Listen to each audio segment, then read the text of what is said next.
opportunity. Good morning. Good morning.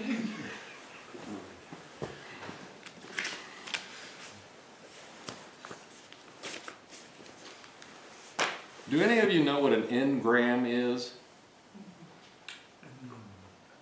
Engram? No. Well, it's a program. It's actually about the size of an app, though it's not an app. They don't have it as an app yet. I don't know why. Spell N, capital N, G-R-A-M. Engram. And you can look it up on, you can Google it, and you can find out, if you're interested, where you can get this program. And I got onto it because David Brooks makes great use of engrams. And when I explain to you what it is, you'll see why. It is a program that utilizes Google Books as a database. And of course, Google Books is enormous now. I mean, they've been digitizing books for years now. And I don't know how many millions they have digitized, but it's, upwards of, I don't know, 20 million or something like that. And it's their stated objective to digitize all the books in all the languages in the world. Well, what does that exactly mean, digitize? Put them into a digital format that can be loaded onto a reader, a digital reader, such as a Kindle. Oh, so it's competing with Amazon. Yeah, to some degree it is. Okay. It has also resulted in a plethora of lawsuits concerning books that are still under copyright but out of print. On the one hand, Google Books is doing everybody a great favor by making all these books available, but on the other hand, they're also creating problems for the authors because they're not necessarily, compensating. When you download one of these books, do you join? Do you pay a fee? No, you can go onto Google Books, just Google Books, and you can get right there. But let me get back to the point of this. Ngram uses Google Books as a database. In other words, you can plug into this program a word or a phrase in any language, English of course, is the one I use, and it will tell you the frequency of the occurrence of that word or phrase throughout history. Oh my God. That's incredible. It's just incredible. So, Daishin, there's also a word, engram, E-N-G-R-A-M. Do you know what that means? no. I don't either. Oh, it's a system of, Huh? it's a system. That's an Enneagram, isn't it? No, there's a word, an English word, I don't know. long before Yeah. digitizing things. Google. Google it. Yeah. Engram it. Well, David Brooks got onto this program because he puts in all sorts of words like capitalism and individualism and market economics and stuff like that, because he wants to know what their relative popularity is down through the ages. And it provides him with it's all relative, right? And the popularity of a word may be great in 1930, but not so great in 1830. And it's interesting to watch that growth and its subsequent growth. Well, I wanted to give a talk on humility. And I thought I would engram humility to find out exactly when its time of greatest popularity was and its time of lowest popularity. And I did it, I put it into this program sampling all the books that had been published between 1800 and 2000. And I got a graph that shows me the relative popularity of the word humility. There it is. Oh my heavens. What's at the left? 1800. The early one? Yeah. 1800. So I learned from this graph that in 1830 was probably its peak popularity. Wow. Because its occurrence in the database for that year is 0.02%. Been going downhill ever since. Well, as you can see, that is true. Wow. It has been a continuous slide downhill since 1830.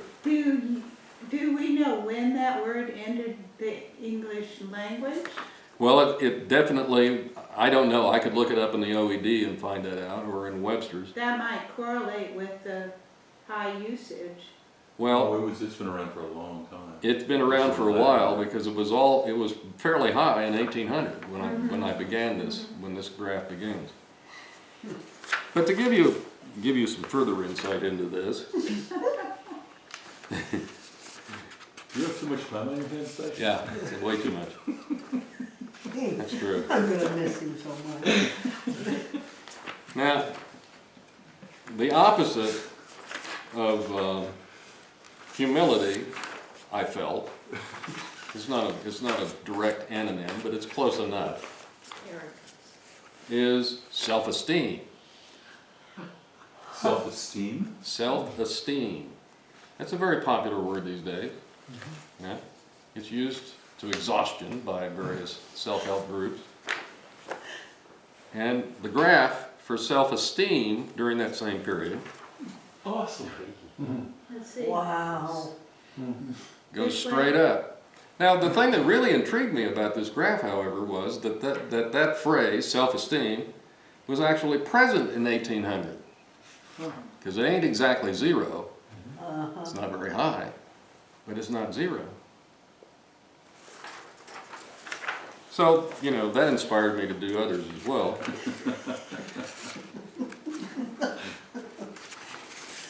I thought it would be interesting to take a look at Buddhism. And Buddhism is kind of interesting. Its big peak was actually in 1960 Yeah. Huh. in the English language. And when was the first peak? That was 1960. They're the first, Yeah, but the first. Oh, the very first one? That was around 1880, Huh. right after 1880. The Theosophists. Yeah, that's right. Yeah, Well, it is the Theosophist. And Emerson and all those boys. Yeah. Zen Buddhism, or just Zen, Huh. Yeah. Oh, yeah. What's that, when was the initial? the initial punch. Mm-hmm. Well, there was a appearance. Oh, the initial Because appearance. it's zero for a while, isn't it?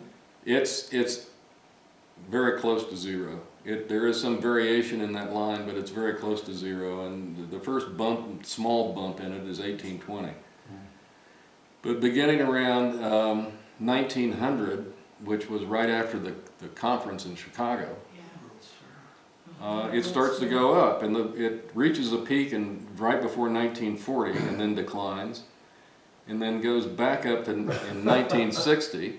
As, You can imagine why it declined after 1940. Yeah, right. Exactly.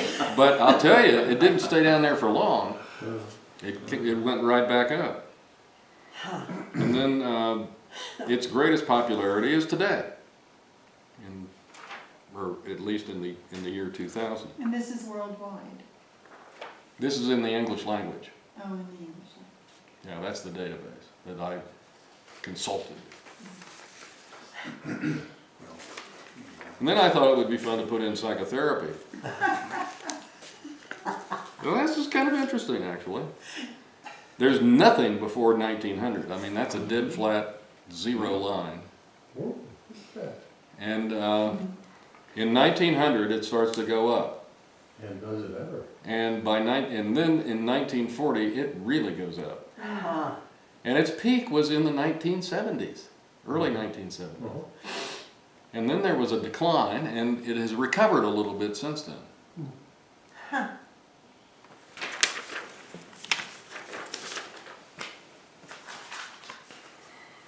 Well, I was interested in the word humility because of humility these days is very much in the news. It is? Yeah, it is.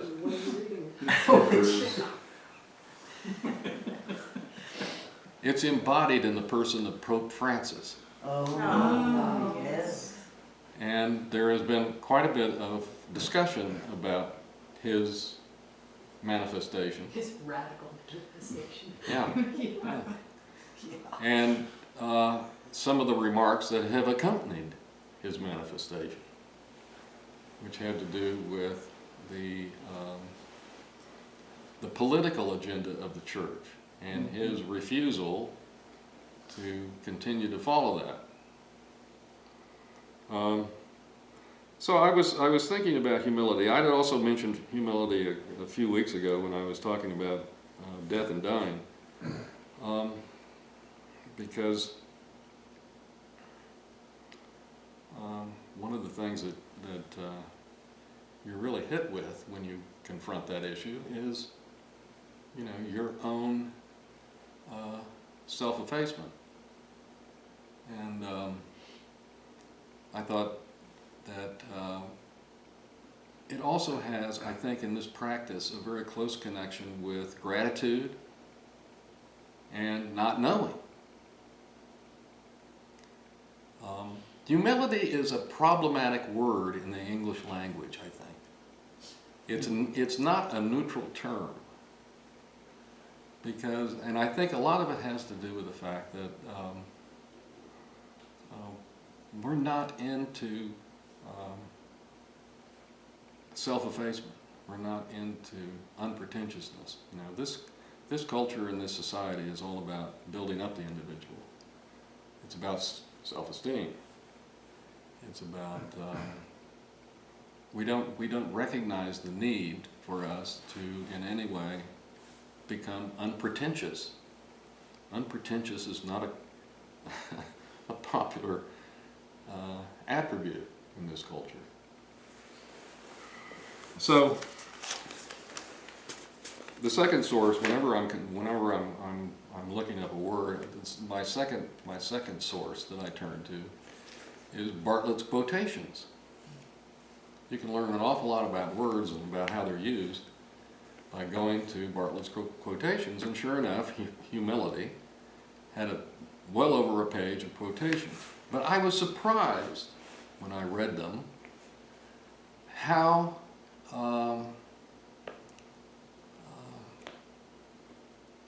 they seem to regard humility as a source of pride. You see. And let me read you some of these. This one occurred in 1621 by Robert Burton. They are proud in humility. Proud in that they are not proud. Here is La Rochefoucauld in 1665. Humility is often only feigned submission, which people use to render others submissive. It is a subterfuge of pride which lowers itself in order to rise. And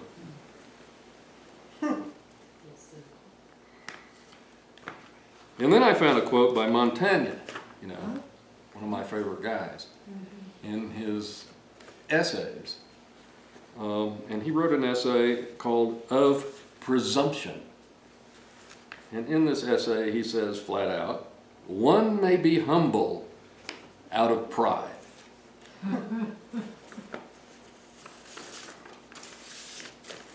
And to cite a couple of modern sources, there's Colette in 1966. She said, humility has its origin in an awareness of unworthiness. And sometimes, too, in a dazzled awareness of saintliness. Of what? Saintliness. And finally, there's Erich Hoffer, you know, the longshoreman, who had a lot to say about totalitarianism right after the war. He said in 1954, humility is not the renunciation of pride, but the substitution of one pride for another. No wonder it fell out of popularity. Wow. fine line. There's a pretty coarse saying in 12-step, the piece of shit the world revolves Yeah, around. right, right. Right. Yeah, thank you for that, Oju. That's just it, though.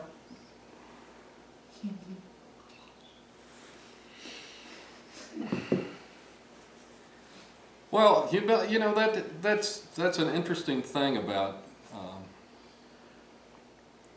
humility. I think when I was thinking about this, it occurred to me that you know, in order to be humble, you have to have something to begin with. You know, you have to have some sort of elevated station in this life about which you can be humble. You know, if you don't have that, it's not recognized as humility. How about humble beginnings? Yeah, but that's in relationship to what happens later, you see. We can talk about Lincoln's log cabin, but, you know, So if he'd stayed there, it would have been just, it would have been just Lincoln's log cabin. Another thing that occurred to me that fascinates me is the fact that about 10 or 15 years ago, a book was written for the business community by a fellow by the name of Jim Collins, who has appeared several times on Charlie Rowe's show. And the book was called From Good to Great: Why Some Companies Make the Leap and Others Don't. Jim Collins has a nonprofit organization, a research organization, that attempts to answer various questions. And then he writes a book on the answers that they discover. In this particular book, what he was researching was, what is it about certain large corporations in this country, that allows them a much greater success than average, both in terms of economic performance and also in terms of employee satisfaction. And he chose to make this distinction, which is why he called it From Good to Great. You know, there are good companies, but then there are also great companies that really accomplish both of these things. And so he was trying to find the common denominators in all of these successful companies, and I think that there were about, if I remember correctly, there were about 20 companies that he really went into detail on, that he considered great.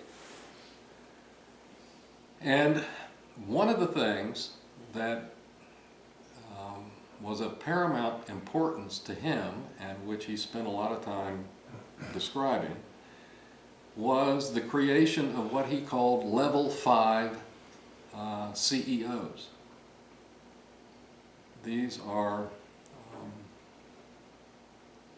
you know, executive officers who outperform all other executive officers in similar companies. And the characteristic that he identified as being most important was humility. And he defined humility as the ability to self-efface oneself and identify oneself with the company itself and with the employees. That if you had a chief executive officer who devoted his life to making his employees happy and being very careful to point out their success to themselves and to others,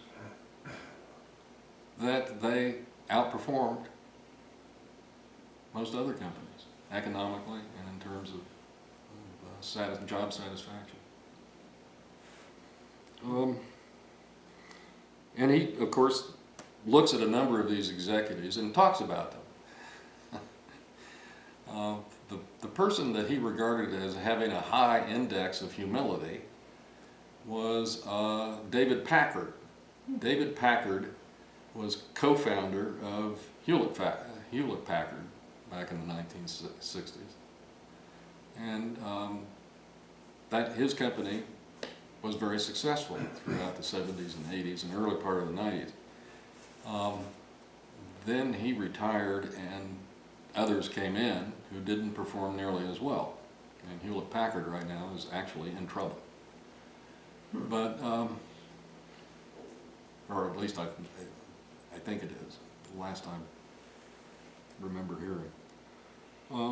And he contrasts David Packard with somebody like Lee Iacocca, whom we all know. Lee Iacocca was chairman of Chrysler and president of the Ford Motor Company, but who was a celebrity. He was interested primarily in self-aggrandizement and didn't give much attention to the companies that he was in charge of, much less the employees. And of course, Iacocca is as memorable for his failures as for his successes.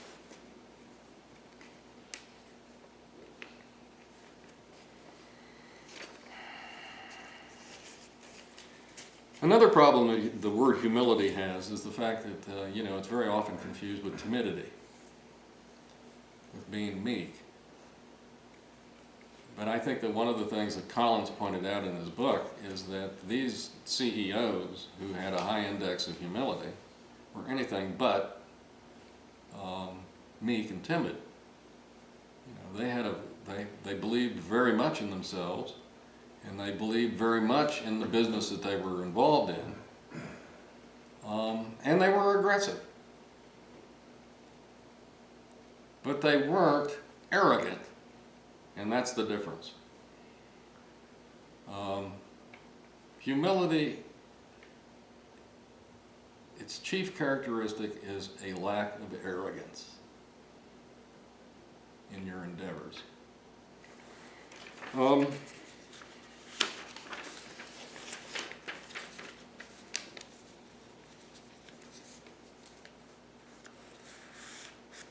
It's being willing to let others discover your talents without you having to point them out.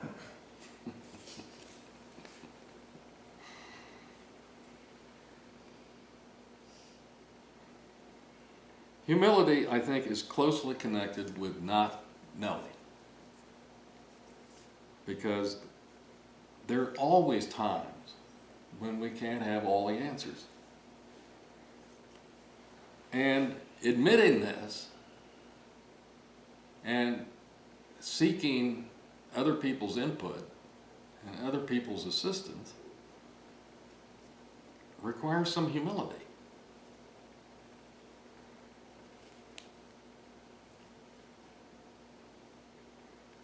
I remember many years ago when I was just, I think I was 19, I went to Europe and I spent a good deal of time living with an English a member of the English landed gentry in England. He lived in one of those upstairs, downstairs houses, and he was an extremely affable and cultured gentleman.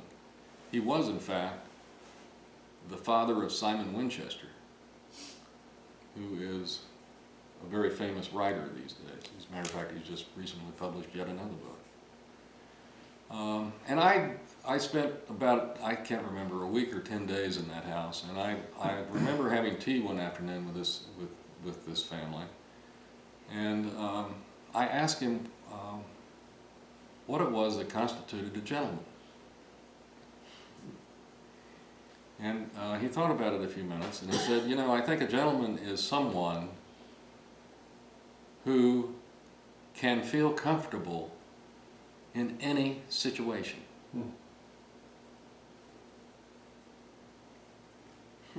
Well, not too long ago, I found another definition of what a gentleman is that I think is just as equally important. The sign of a gentleman is how he treats those who can be of absolutely no use to him.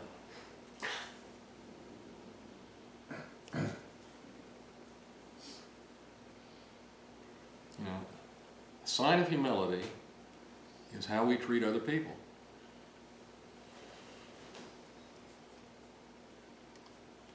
And whether we respect them or not, regardless of their position or their station in life.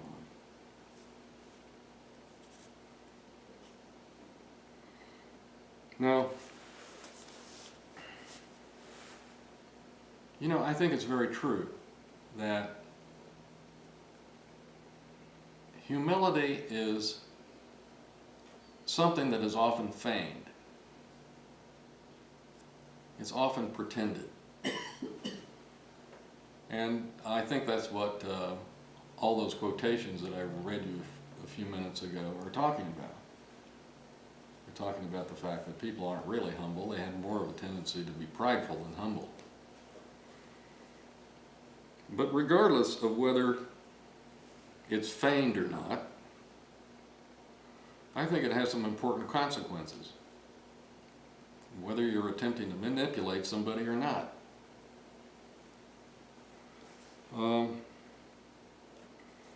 For one thing, it opens up a lot of possibilities.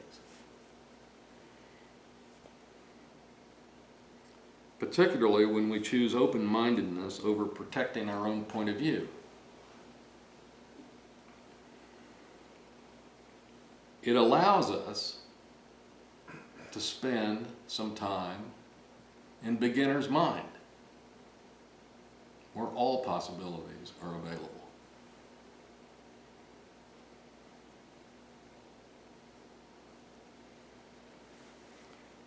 And it also allows us to move away from trying to impose ourselves upon other people to allowing people to come forward. It also changes us from being insecure to secure,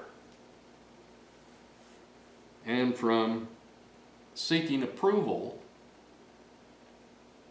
to seeking enlightenment. Now, before I end this, I want to describe how I think all of us should practice humility.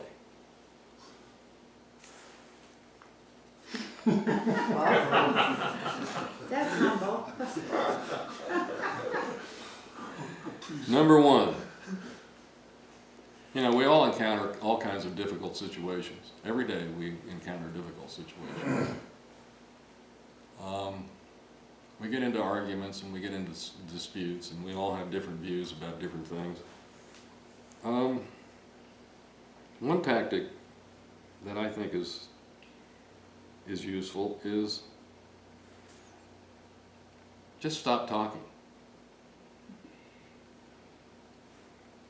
and allow the other person to be in the limelight. Because when you do that, it's very liberating. You know, it's very freeing.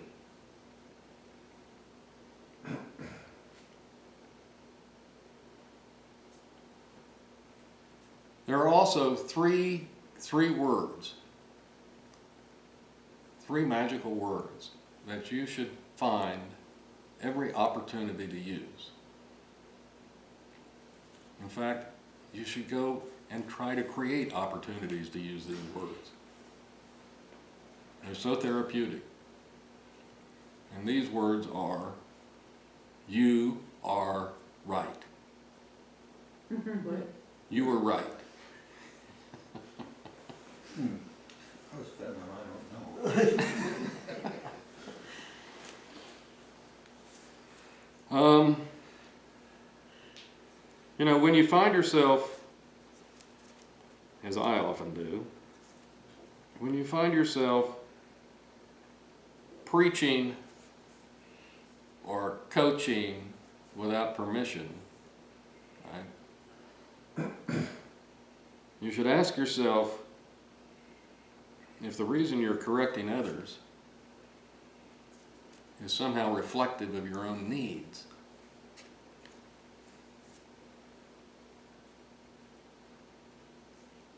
And hand in hand with that,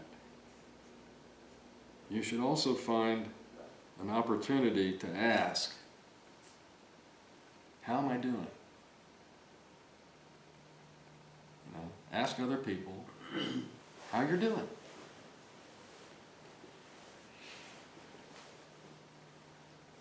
And lastly, you should make every effort to share any credit that you might have for any success with other people. In fact, you should go out and make up opportunities to do that.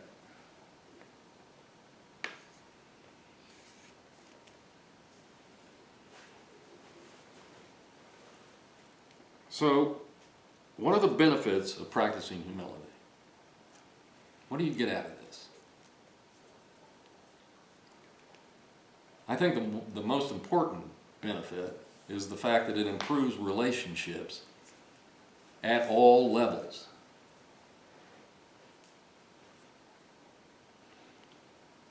It reduces anxiety. It enhances your own self-confidence. And most importantly, it opens a window to a higher self.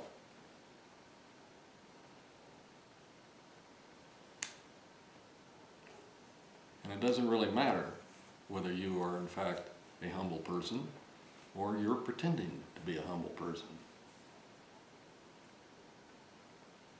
because the outcome is the same. Thank you.